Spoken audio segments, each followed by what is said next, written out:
We're going to start with the nation. APC, Tinubu remains a solid, reliable candidate. Fake news won't help opposition and candidates to engage Nigerians in diaspora. Wike others not keen on truce with Atiku. Lagos Chief of Staff loses his wife. Democrats retain control of U.S. Senate. Food shortage, forex crisis push up inflation. After collecting 3 million naira ransom, bandits demand 10 million naira to release victim's body. My surgery experience by Vice President Osinbajo. Gates Foundation votes $1.4 billion for Agric in Nigeria and others. Senate panel queries NEITI, that's N-E-I-T-I, over 960 million naira for 43 officials. And Buhari Oshomole, Obi to open projects in rivers. Okay, which story are we starting with? Let me start with the human interest story in the nation, I know. A man, his name Obadiah Ibrahim, had been kidnapped and by bandits, and they had demanded for money, for ransom, to have him released. They had collected 3 million naira as ransom, and then they demanded for 10 million naira more. His brother, Kefas Obadiah, said they had first asked for a 200 million naira ransom. They later settled for 3, and then they asked for, after they had given them that, then they asked for 15 million. They had asked for food. They said the first one they had used it to buy food stuff. Then they asked for 5 million. In the end, they asked for 5 million and 3 bikes. They got 1 bike and they took the 5 million. And only for them to say that the man had died on Monday, and they informed them on Tuesday, and they had asked that, and they are telling them that if they want to get his body, they have to pay another 10 million naira ransom. Wow. So that's the sad thing about this kidnapping, is the fact that, we always push for, let's try and get them out. But if you don't get them out with their lives, and yet you hold, as a family, you have to pay because you want to be able to bury your loved ones. Yeah. This is just an all-round sad story. Okay, another story in Nation. Okay, the Bill and Melinda Gates Foundation says that they have a $1.4 billion grant that is going to Nigeria and some other African countries, and it's called to support the region-led innovation to build a pipeline of climate-smart agriculture projects for smallholder farmers. So I'm looking at how this, of course, would inform, better yield for smallholder farmers, which we know is a common thing around the villages. But they said a 2.1 million naira will be spent of that naira is in my head. 2.1 million of that 1.4 billion will be spent on research and development. And I hope that, we will be able to key into this fund. Funding is a major issue for us. We'll be able to key into this fund and do the needful. And I hope that in our receiving the funds, we are keeping the authenticity of our produce. Our seeds are not turned into GMO, where we no longer have access to planting our seeds anymore. We can't discuss it. Let's just highlight it. I was going to take the story of the G5. If you remember, with the PDP happening. My friends. So, according to the G5, they are not keen or excited about reconciliation with Atiku Abubakar. If you recall, last week I did take a story that we're optimistic based on, I think, what Daily Momodu was saying, that there was a meeting that was taking place in Enugu where all the G5 and others come together and to discuss how they can reconcile. But it's not looking good at all, especially because even the Bauchi state governor, he's quite scared about the re-election plans. He's now caught between, should I support the G5 or should I stay with the chairman, IU, because he needs a re-election. He needs the infrastructure, the machinery to get re-elected. So he's caught in the middle, but it's not looking good, and it means that there's nothing, according to them, they're saying that the PDP hasn't offered anything new. If they don't remove IU, something new has to be brought to the table. There's got to be a new proposal. IU must, and also with the Bauchi governor, there's this thing where he's not happy with what Governor Autumn had said about the Fulani bandits. Yes, it was quite generally, there's still no peace in PDP. Yeah. I want to take the Senate story. The Public Account Committee, SPAC of the Senate, has queried the Nigeria Extractive Industry Transparency Initiative, NAITI, over 960 million naira spent on 2022 budget allocation that has already been disbursed to cover the cost of 43 persons on its staff. That's 960 million to cover 43 persons on its staff list. So obviously, in defending their budget for 2023. They were asked questions on how well they have disbursed the budget for 2022. And so far in November, they've only spent about 51% of their personnel costs, and they've spent 58% of their overhead costs and 50% of capital cost. No, please, let me just highlight what the capital cost is. The capital cost is 344 million, while personnel cost was 960 million, and overhead cost is 760 million for what? One agency. So the Senate chairman of the committee, Senator Matthew, said that it's obvious that they had over-budgeted for personnel, and that he's going to advise a slash to 500 million in terms of personnel cost. I think that we are spending so much money on paying salaries and little money on infrastructure and major capital projects, and it needs to change. It really needs to change. We can't be borrowing money to pay salaries. Well, if we try to sack people, then the Labour will come out and say, why are you sacking them? So it's always a difficult decision for any government. Moving on quickly now to The Punch. National carrier Domestic Airlines asks court to terminate FG Ethiopian deal. Debates, presidential candidates lambast FG for corruption and insecurity. Missing businesswoman found, killed by Lagos one-chance robbers. Flood affected 3.2 million Nigerians and 1.4 million displaced, says United Nations. Celestial Church sacks guard, apologizes for attacking Punchman. CBN releases $3.5 billion for foreign education under Buhari. COVID-19 orphaned 371,100 Nigerian children, says report. Rising inflation drives consumption spending to 57 trillion naira, while Nigeria make top cholera cases worldwide, says NCDC and DGDG. Okay, should I go with the major headline? Yes, please. So the domestic airlines, let me know about that listening them. All domestic airlines in Nigeria have, in a joint sued the federal government on the issue of the Nigerian Air and the air transport license given to Ethiopia Airlines to float the Nigerian Air. And they're saying they went to court on Friday. They listed the Nigerian Air as defendants, Ethiopian Airlines, who is the highest bidder, preferred bidder for the Nigerian Air, the Minister for Aviation, Adisirika, the AG of the Federation, Abubakar Malami, and they're asking the court to stop the national carrier deal and withdraw the air transport license that was already given, issued to Nigeria Air by the federal government. They also said that the process in which Ethiopian Airlines emerged, they want to have the Nigerian air transport license did not go well. It was not transparent enough, and that even approving that alone will open the local air flight space to Ethiopian Airlines, and it's going to kick local operators out of business. And that they're asking that the court puts everything on hold for now. The suit was filed in Lagos here, and all these parties, I hope they settle their matter quickly. Okay. So there's a report that's been released by the United Nations Office for the Coordination of Humanitarian Affairs, and the numbers are really sad. So they're saying that 3.2 million people have been affected by the flood, 1.4 million have been displaced, and we've had 600 fatalities. Of course, we are aware about 34 states were affected, and this flood is capable of increasing waterborne diseases, and they refer to the numbers that are happening in Borno, Adamawa, and Yobe State. Now, we've heard about the cholera outbreak. They said about 14,000 Nigerians are affected by that, and so far, 443 deaths from that as well. And then there's 4.1 million of Nigerians who are at risk of experiencing severe food shortage because over 549,000 hectares of land, of farmlands were destroyed and damaged by this flood. There's also the fear of 1.74 million Nigerian children under age 5 who will be malnourished in 2022.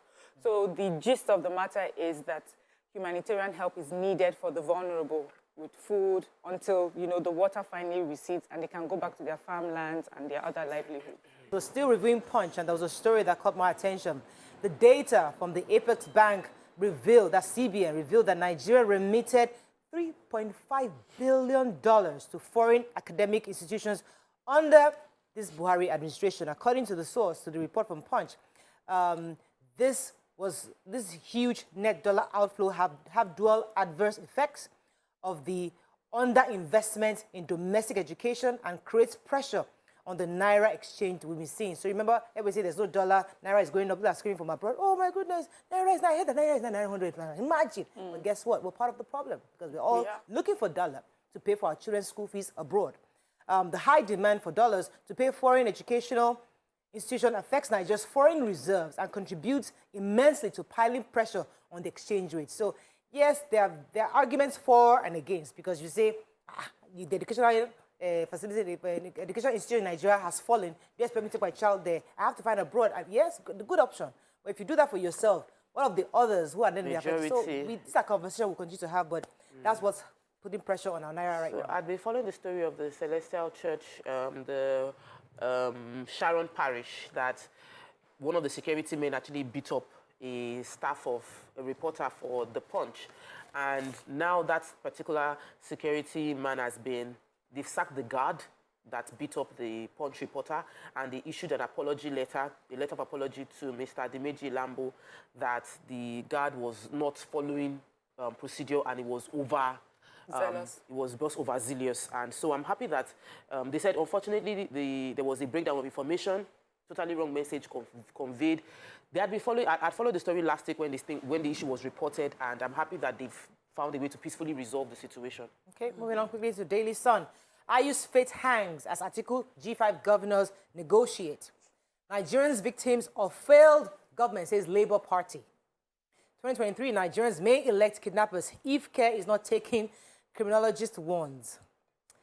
Troops clear camps, repel attack, neutralize 2 terrorists in Kaduna. COVID-19, 93.5 million doses of vaccines administered to 65.5 million eligible Nigerians. Olanipekun backs governors on constitutional amendment statement. Leave Uzodinma alone to do his good works, Bishop Amatu tells detractors. Nigerian Navy can end piracy in West Africa, Spanish ambassador. And PDP LP attack APC over allegation of sponsoring fake news against Tinubu. Okay, which story are we taking? Okay, let me quickly take inventory of how we, be using the COVID-19 vaccine. So, according to the Gakpatapata of the National Primary Healthcare Development Agency, Dr. Faiza Shuaibi says that 65.5 million eligible Nigerians were administered the COVID-19 vaccines, and he said that about 93.5 million doses of the vaccines have been given. It's 2 doses, so we have about 46.3 million eligible Nigerians who have not taken any, whether one or the double shots of the COVID-19 vaccines at all. And then he says the states that are most performing are Nasarawa, Jigawa, Osun, Kaduna, and Kano, because they've vaccinated over 50% of their state's population. And he added Osun, Kaduna, Kebbi, Sokoto, and he said that they've done well. I was shocked not to see Lagos on that list because I think all of us collect them, but that's how it is now. Adama has also joined about 12 other states. It's also getting close to 50% of its population. So the criminologist, Dr. Oludayo Tade, has warned Nigerians that they should be wary because very soon Nigerians might end up electing politicians, kidnappers into political office. And he said this at a conference that was organized by a journalist, Mr. Halazan Abiodun, and it was to discuss the rising case of kidnapping across all parts of Nigeria. And he mentioned that kidnapping is no longer something that we can say it's this ethnicity that is carrying it out, or there's this region where it is prevalent, that every part of Nigeria there are kidnappers, and that we can see from how lucrative it is that kidnappers have enough cash flow to decide to contest for elections, and if they spread the money, they might actually win. So he was saying the onus is on us as Nigerian citizens and residents within our areas to keep our eyes on the ground, report any activity that we see that is not normal. We should be observant. And he also mentioned how when it comes to state actors are not performing their role because they don't have enough funds, we should support them. Long and short of the story is we need to be careful, and we need to start tracing our politicians and how they are getting their funds, or how political office holders are getting their funds. If we can verify that, we might be able to avoid electing criminals or kidnappers into political office. Right. You have a story in Busan? That was my story. Oh my God. So the story I had was Chief Wale Onaknipekun was speaking at Ikere Ekiti yesterday, where he was giving and presenting 30 million naira cash gifts to widows and students to mark the 2022 Wale Olandipeku scholarship and empowerment schemes. He was saying that he highlighted that we have the stalemate in the constitutional amendment because of this issue of true federalism. He's saying that he agrees and supports the governor who says that they will not agree to the amendment of the constitution if you remove state policing. According to him, state policing is extremely important. He was giving examples of how our landmass from Calabar to Bayelsa to Borno and other cannot be secured by just the federal police. He also gave examples of how he's in London, and even according to him, he says that even Harvard itself has a Harvard University Police Department that it's important to localize policing to make it more effective for security. And I think this has been echoed across board. Yeah. Just waiting, hopefully, that it gets passed soon. Let's move on quickly now to Vanguard. Atiku, Tinubu, Obi bicker over fake news and hate speech. NDLA nabs wanted drug baron Lagos hotelier Ademola Kazeem. Media roundtable on industry regulation holds in Lagos today. Why Nigeria must partner private sector for educational development, says Oshimbajo. Oil marketers seek end to dollar-denomination port charges. Doctors' migration not peculiar to Nigeria, says federal government. NRC denies rumored resumption date, that's for the Abuja-Kaduna rail service. Currency redesign will protect Nigerians without bank accounts, says CBN. And banks' consumer loans decline 17% as CBN tightens money supply. All right, so all marketers are seeking to end the dollar-denominated port charges. They are urging NIMASA and MPA to comply with federal government directive, asking them that payments for port charges should be done in Naira and not in dollars. They explained that they had a meeting and all stakeholders, and even the vice president, made mention that charging dollars would definitely affect the sector. As we know, the price of dollars is affected by demand, and when there is no supply, obviously the prices will rise. And so they're asking, NIMASA and MPA to do the needful, especially if a directive has been given out. So I think we'll hear from NIMASA and MPA why this hasn't been done yet. When you were talking about dollars and how we affect it, it's not just parents sending their children abroad. Even, as you can see, within this sector, it's something that we're doing. These ones are even sourcing from, they're sourcing from parallel market, which makes it even more expensive. So the NDLEA has finally arrested the owner of Adika's Hotels, not Adika's Production, because I saw Mr. Igbe's husband do a disclaimer that he wasn't the one. But it's not him? Yes, he uses Adika's too, but his own is Adika's Production. Okay. This one is Adika's Hotels, Ademola Kazeem, Alhaji Abdullah Kazeem Mohammed, and of course, over offenses of trafficking of drugs, sponsoring trafficking, as well as money laundering. And they had invited him, and 10 days after he was declared wanted, he was arrested. He's presently with the state command. Okay. Any other story? I was going to take the stories about doctors migrating, but I don't have that story yet. Any other story in Vanguard? Okay, let's move on to the Nigerian Tribune very quickly. Let's find a story of not taking money can't guarantee victory. Ex-INEC boss Jega tells politicians. NDLEA arrests alleged drug baron, woman linked to Pakistani cocaine syndicate. ASUU set for nationwide protest over work no pay policy. Afenifere ACF Ohanes Ndigbo raise alarm over rising tension, violence, hate speech.